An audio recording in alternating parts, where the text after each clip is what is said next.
Hello friends, आज हम पढ़ेंगे क्रोमेटोग्राफी, बिल्कुल एनसीईआरटी बेस्ड। ठीक है, एनसीईआरटी में दिया हुआ आपको क्रोमेटोग्राफी और क्वेश्चन भी आया हुआ है एक आध बार। इतना इंपॉर्टेंट नहीं है एग्जाम क्यू से, लेकिन अपने को कुछ छोड़ के तो जाना है नहीं, और इसलिए क्रोमेटोग्राफी आज हम पढ़ाते हैं।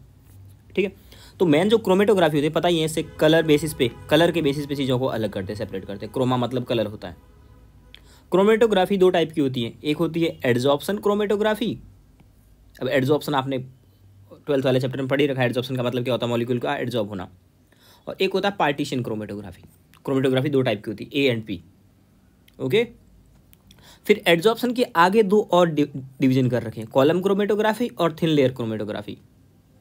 और पार्टीशन क्रोमेटोग्राफी का एक ही टाइप है, paper chromatography. P for partition, P for paper chromatography. 2020 में क्वेश्चन आया था, paper chromatography is example of. तो पेपर क्रोमेटोग्राफी किसका एग्जाम्पल है? पार्टीशन क्रोमेटोग्राफी का। आसान सा क्वेश्चन, इजी।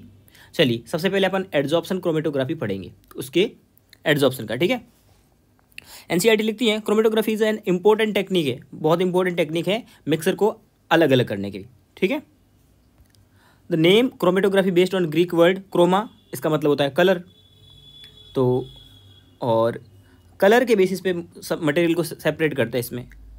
ठीक है, applied on to stationary phase. अब इसमें दो वर्ड आएंगे, ठीक है, एक है स्टेशनरी फेज और एक है mobile phase.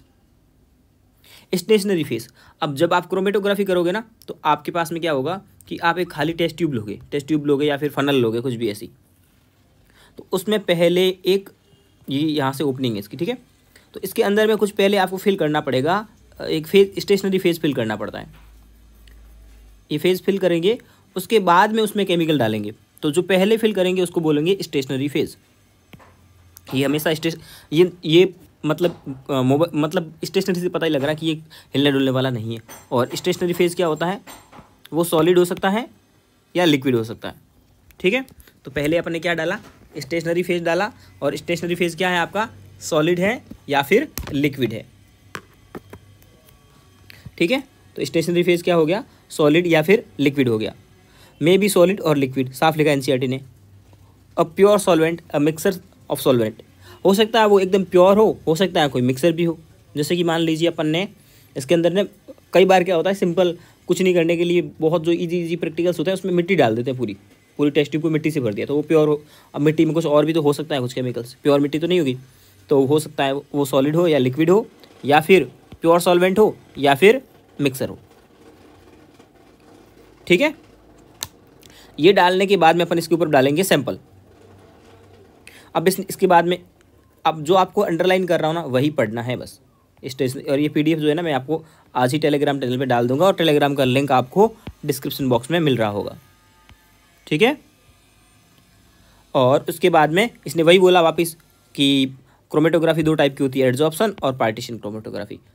Adsorption and partition chromatography, बस इतना ही बोला। कलर के बेसिस पे अलग करना है। और स्टेशनरी फेज क्या होता है आपको समझ में आ गया।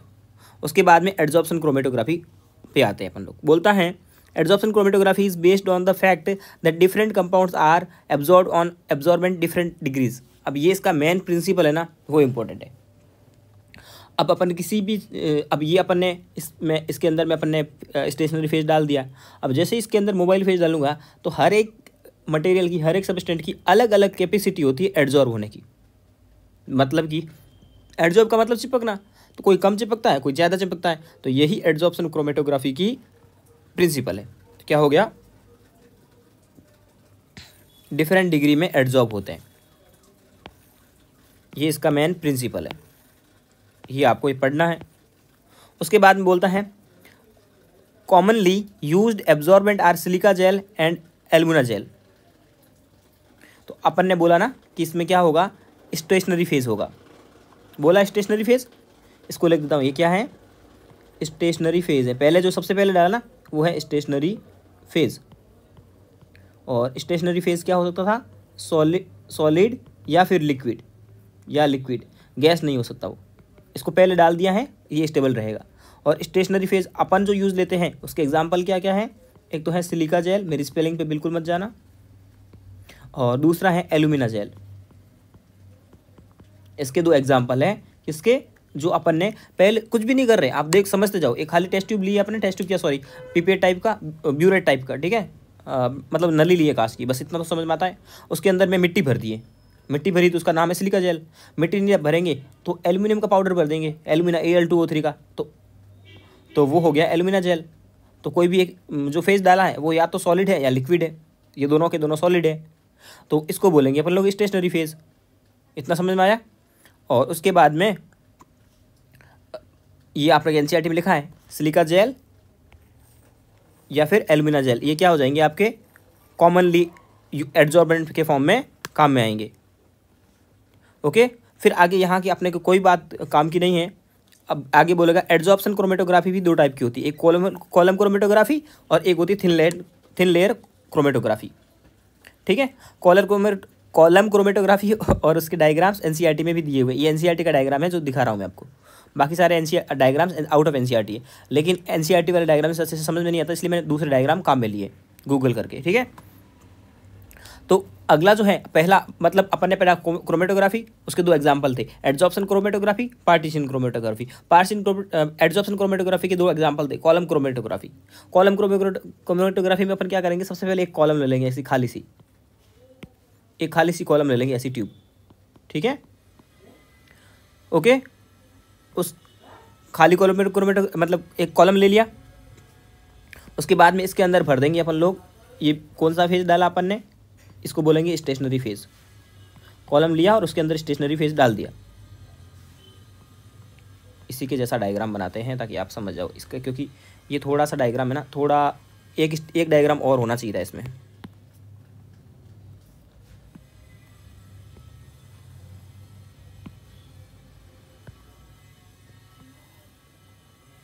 ये काम नहीं करेगा, इसी से करते हैं।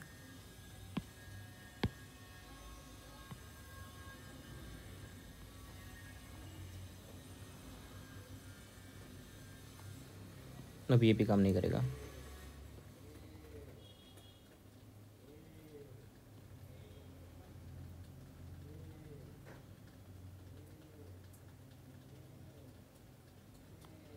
चलिए, अपना काम चलाओ, डायग्राम तो बन ही गया। ये इसका 0 नंबर डायग्राम है। ठीक है,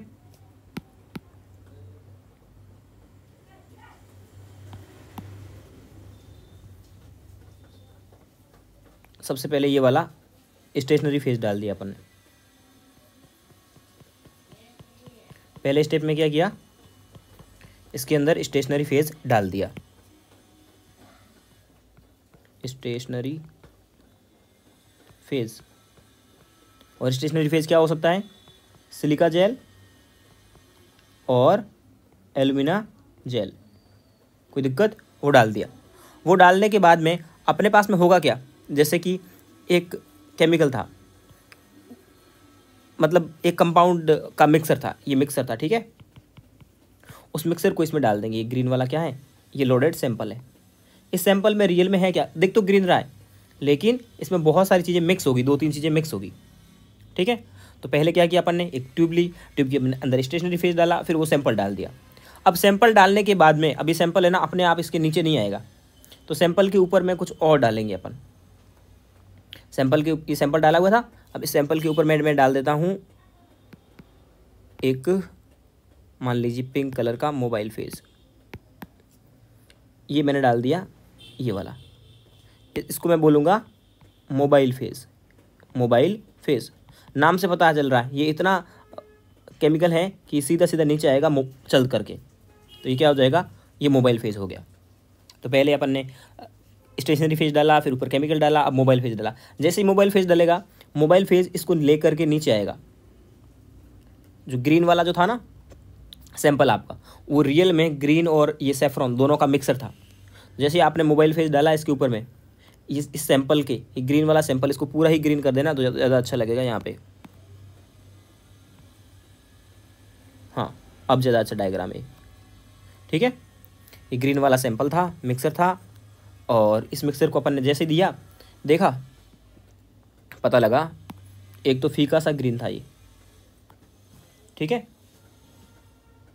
और एक सेफ्रॉन था, ये इनका मिक्सर था। तो मोबाइल फेज जैसे इसके ऊपर डाला, इसने दोनों पट्टियाँ सेपरेट कर दी, एक यहाँ आके रुक गया, एड्जॉर्ब हो गया मतलब, और ये यहाँ आके एड्जॉर्ब हो गया। तो दोनों की कैपेसिटी औकात अलग अलग होगी ना एड्जॉर्ब की, ठीक है। और ये मोबाइल फेज अपन बहुत सारा डालते हैं, इसलिए आधा ऊपर रह गया होगा और आधा अंदर आ गया होगा, लेकिन ठीक है।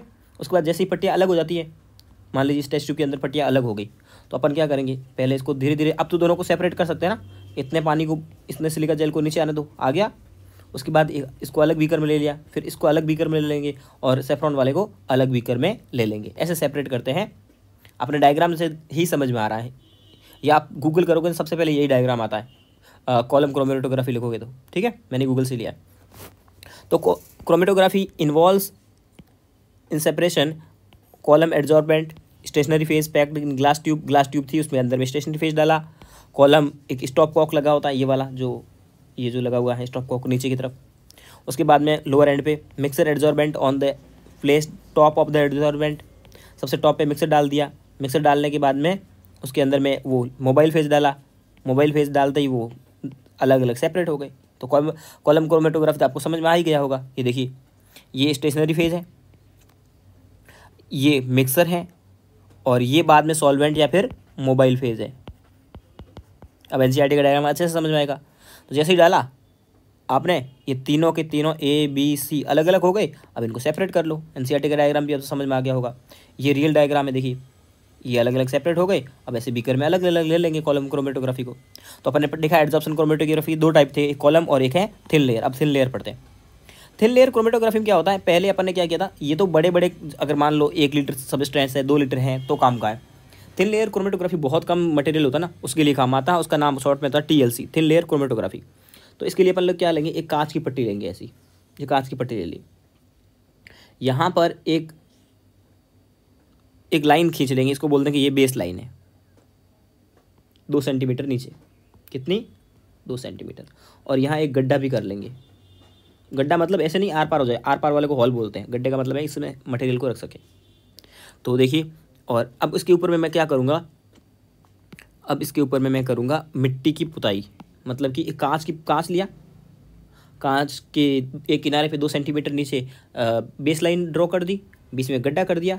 अब मैं इसके ऊपर, मैं जैसे ऐसे होता है ना कि भीत के ऊपर अपन प्लास्टर करते हैं, प्लास्टर तो बहुत बड़ी बात हो गई, पेंट करते हैं, वैसे ही मैंने इसके ऊपर में पेंट कर दिया।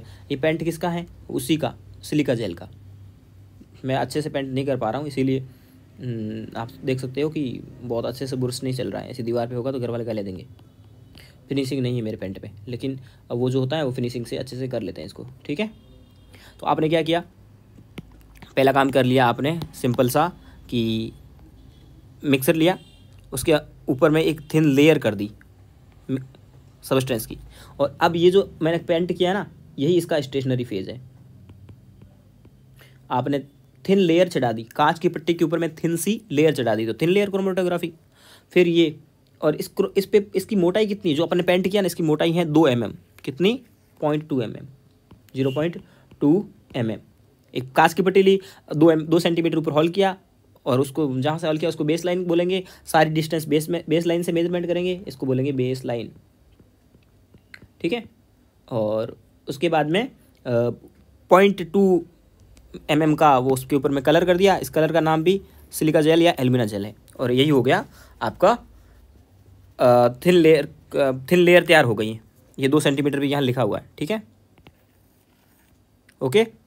अब अपन क्या करेंगे, इस सैंपल के अंदर में, यहाँ पर मान लीजिए जैसे ये, इसको एक है ना, ये कांच की पट्टी थी, इसको एक बीकर के अंदर खड़ा कर दिया, और अंदर एक सॉल्वेंट मतलब यही मोबाइल फेज आपका, ठीक है। मोबाइल फेज में इसको खड़ा कर दिया। जैसे खड़ा करेंगे तो पानी ऊपर चढ़ेगा, मिट्टी है तो मिट्टी को सोखते सोखते पानी मतलब सॉल्वेंट ऊपर चढ़ेगा। तो यहाँ आपने जो सैंपल डाला, इस गड्ढे के अंदर में अगर आपने सैंपल डाला है कुछ भी, जैसे कि मैं कुछ दूसरा कलर चेंज कर लेता हूँ, ये सैंपल है, मान लीजिए ये ग्रीन वाला सैंपल है। तो ये पानी जैसी इसको बीकर के अंदर रखोगे, पानी ऊपर चढ़ेगा तो ये भी ऊपर चढ़ेगा। अब इसमें सैंपल में 2 मटेरियल मिक्स थे, एक तो था आपका ये वॉयलेट कलर था, उसमें एक रेड था और एक ब्लू था। तो रेड वाला, ये दोनों ऊपर गए, लेकिन रेड वाला कम गया है और ब्लू वाला ज़्यादा गया है। तो अब इस कौन कितना गया है उसके लिए एक टर्म यूज़ करते हैं, RF, रिटार्डेशन फैक्टर। इसमें रिटार्डेशन फैक्टर का फॉर्मूला लिखा हुआ है, ये इस पर न्यूमेरिकल आता है, क्वेश्चन आ सकता है, टेस्ट में तो आता ही आता है, ठीक है। तो उसमें आता है कि ऊपर ये रिटार्डेशन फैक्टर की वैल्यू 1 से कम होती है। मैं यहाँ लिख देता हूँ RF इज़ लेस देन 1। तो अपन इसमें क्या RF में क्या करेंगे कि सॉल्वेंट ऊपर कितना गया, ऊपर रखेंगे कि ये सैंपल कितना गया, सैंपल कितना चला है। मान लीजिए सैंपल 5 सेंटीमीटर चला तो ऊपर 5 रख देंगे। और सॉल्वेंट, ये पानी कितना चढ़ा, पानी हमेशा ज़्यादा ही चढ़ेगा, तो पानी कितना चढ़ा है मतलब सॉल्वेंट कितना चढ़ा है। तो RF ईजी आ गया ना। Distance moved by the substance from the phase x बोल दिया उसको, distance moved by solvent y बोल दिया। पहले केमिकल कितना चला ऊपर रख दिया, काम की चीज़ पहले केमिकल है तो केमिकल को पहले रखा, और बाद में सॉल्वेंट को देख लिया। तो सॉल्वेंट के रेस्पेक्ट में केमिकल कितना चल रहा है वही RF है। ठीक है, दोनों सेपरेट हो जाएंगे, इसको अलग कर ही लेंगे और RF के बेसिस पे इसको अलग अलग करते हैं। क्वेश्चन आएगा RF के बेसिस पे किस किस को अलग करते हैं, तो TLC में अलग करते हैं। ठीक है, अब इसमें NCERT पढ़ लेते हैं तो कोई बड़ी बात नहीं है। बोलता है इक्विवेलेंट है, राइजेज मतलब ऊपर बढ़ता है, और रिटार्डेशन फैक्टर RF का फॉर्मूला याद होना चाहिए। द स्पॉट कलर्ड जो विजिबल थे वो ओरिजिनल कलर में आ जाएंगे। पहले यहाँ वॉयलेट दिख रहा था लेकिन अब ओरिजिनल कलर रेड और ब्लू में आ गए हैं। ठीक है, अब कभी कभी क्या होता है, ये अब यहाँ से इंपॉर्टेंट चीज़ शुरू होती है जो अपने को पढ़नी है। आपने देखा था ना जेल इलेक्ट्रोफोर्सिस, याद कीजिए, वहाँ पे अपने को जेल इलेक्ट्रोफोर्सिस में DNA के फ्रेगमेंट अलग तो हो गए थे लेकिन अपने को खुले आंखों से दिख नहीं रहे थे, तो अपन उसमें अल्ट्रावायलेट रेडिएशन यूज़ कर रहे थे। तो इसको भी अल्ट्रावायलेट रेडिएशन में इसको देखते हैं, मतलब मटेरियल कम है तभी तो TLC काम में ले रहे हैं। ठीक है, अल्ट्रावायलेट लाइट में देख रहे हैं इसको। ठीक है, और कभी कभी क्या आपने देखा था जेल इलेक्ट्रोफोर्सिस में अल्ट्रावायलेट डालने से भी नहीं दिखते, उसमें इथीडियम ब्रोमाइड डालना पड़ता है। तो वैसे ही जब एमिनो एसिड का सेपरेशन करते हैं ना तो अपने को निन हाइड्रिन डालना पड़ता है, बोला ना। फॉर एग्जाम्पल एमिनो एसिड में बी डिटेक्टेड सेपरेटिंग बाई निन हाइड्रिन सॉल्यूशन। मैं निन हाइड्रिन को अलग कलर से करूँगा। ठीक है, तो जैसे आपने मान लीजिए ये 3 एमिनो एसिड, ये मिक्सर था, ये तो यहाँ तो मिक्सर है, मतलब कि अपन ने ये अलग गलत दिखा रखा, लेकिन यहाँ पे मान लीजिए एक बड़ा सा गड्ढा था और उस मिक्सर में ये पूरा गड्ढा था और यहाँ सैंपल में डाल दिया। जैसे डाला, ये तीनों एमिनो एसिड है मान ले। ठीक है, तो एमिनो एसिड है, एक इतना चल के गया है, एक B चल के गया है, एक C चल के गया है, और सॉल्वेंट को देखा तो सॉल्वेंट कितना गया है, E चल के गया है। अब ये वैल्यू 1 2 3 4 5 कुछ भी हो सकती है। तो अगर आपको ये चाहिए है तो आप आसानी से इनको सेपरेट RF निकाल सकते हो। RF अगर रेड फर्स्ट मतलब इसका निकालना A का, अब देखो A किसको माना है, पहले वाले को A माना है, तो एक सबस्टेंट कितना चला है, A चला है, A सेंटीमीटर चला है, A सॉल्वेंट कितना चला है, E चला है, और B वाले का चाहिए तो ये कितना चला है, B टोटल कितना है, E। ऐसे करके अपन निकाल सकते हैं। तो ये न्यूमेरिकल अगर आएगा तो हो जाएगा क्वेश्चन आपका।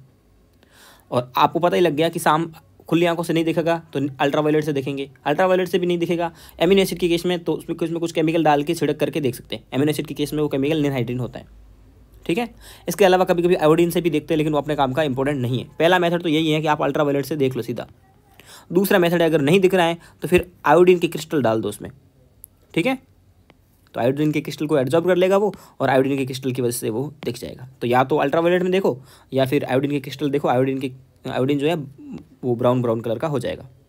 यही वो थिन लेयर क्रोमेटोग्राफी को दिखाया है। देखिए ये आपकी बेस लाइन दिखाई है इसने, ये वाला डायग्राम NCERT का गूगल से ज़्यादा अच्छा है। ये बेस लाइन है और ये आपका पहले यहाँ डाला था केमिकल को, लेकिन अभी वो चल करके X चला गया।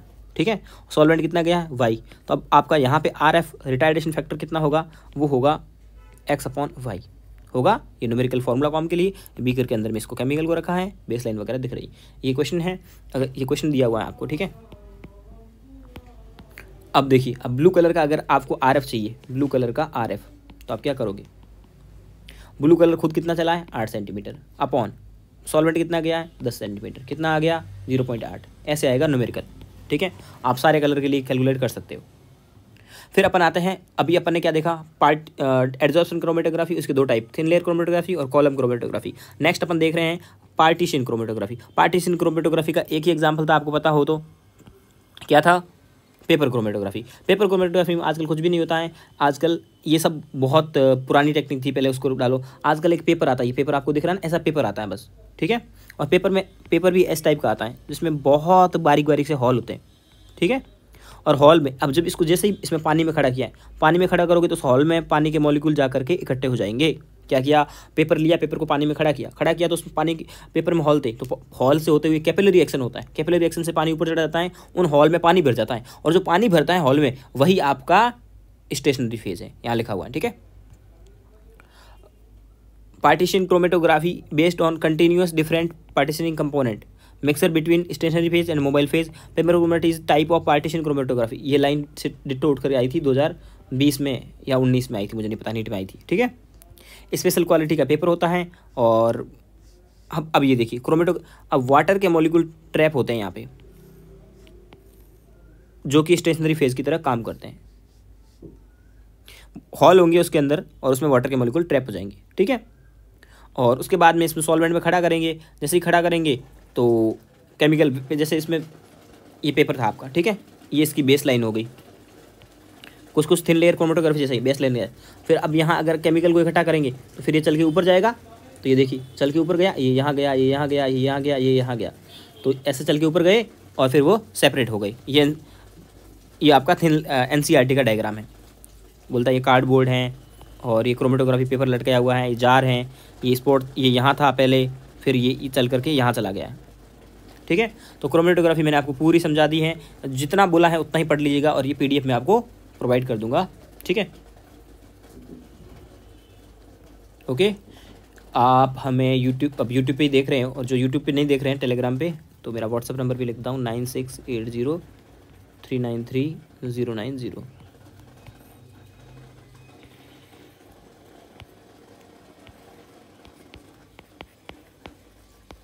ठीक है।